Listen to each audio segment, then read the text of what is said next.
You are a top-tier medical student with a bright future, but you throw it all away to confess to a murder you didn't commit. You do it to protect the woman you love.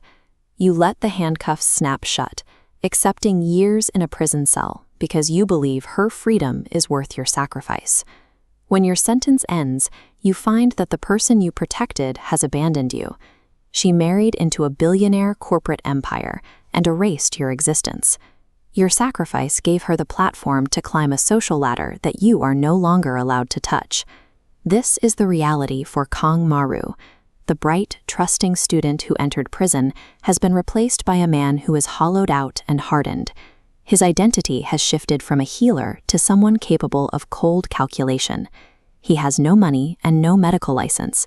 His enemy is shielded by the immense power of a corporate dynasty and private security. He cannot simply demand an apology. He has to find a way to dismantle an untouchable empire from the outside. Betrayal shifts the internal landscape of a person. When someone steals the best years of your life, the experience burns away your moral boundaries. Maru realizes that to survive this, he must become a different, more dangerous entity than the man who took the fall. Maru identifies a specific path into the Taeson group through Sir Eun-gi. She is the heir to the company and the stepdaughter of Jae-hee, the woman who betrayed him. Eun-gi is cold and isolated, making her the perfect entry point for someone who knows how to navigate pain. This diagram of the Taeson group shows why Maru targets the daughter. Jae-hee is consolidated at the peak, protected by corporate layers. But Eun-gi sits directly beneath her as a pressure point. Because she despises her stepmother, she is a weapon waiting to be aimed. Maru targets Eun-gi to drive a wedge into the family.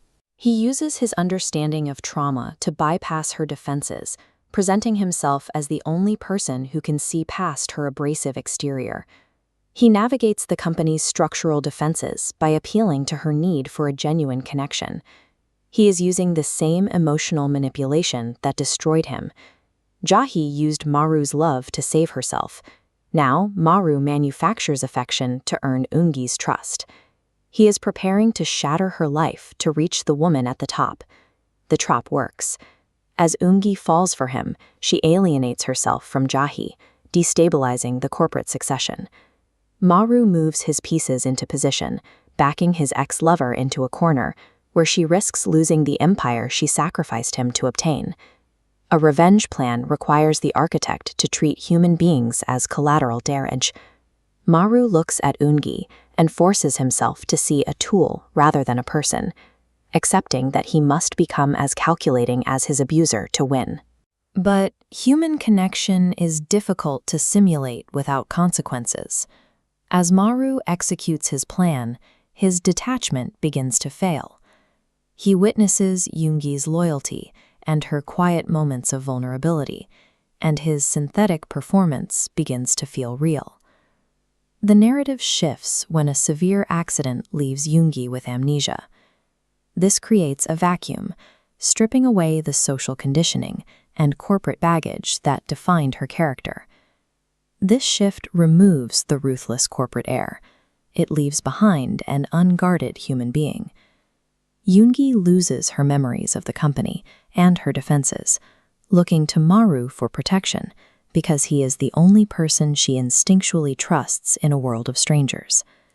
A psychological chess match follows. Jae-hee sees Eun-gi's condition as a chance to seize total control. Maru, who originally wanted to destroy the family, now finds himself shielding Eun-gi from the very predators he helped stir into action. Maru realizes he is watching the destruction of an innocent person play out by his own hand. He sees his own past reflected in her confusion, and he faces the reality that his revenge has made him the villain in someone else's story. The assumption of absolute emotional control is a vulnerability in any revenge plot. While a person can map out corporate maneuvers, genuine human vulnerability acts as a virus that dismantles the manipulator's detachment from the inside. Maru eventually realizes that his revenge plan was its own kind of prison. His obsession with Jae-hee's downfall kept him chained to the person who hurt him, ensuring that his future was still dictated by his past trauma. The goal of destroying a life loses its value. Bringing the Taesin group down would leave him standing in the wreckage with nothing left of himself. He turns away from destruction to focus on reclaiming the humanity he buried years ago. Justice is found in the restoration of your own capacity to love. It happens when you can finally look at another person without calculating how they can be used to hurt someone else. Surviving betrayal requires breaking the cycle of cruelty. You prove that your abuser failed by refusing to adopt their tactics, eventually choosing to remain human despite the cost of your past. If you enjoyed this look into the mechanics of revenge and redemption, like the video and subscribe for more storytelling analysis. Let me know in the comments which character's psychology we should break down next. Thanks for watching.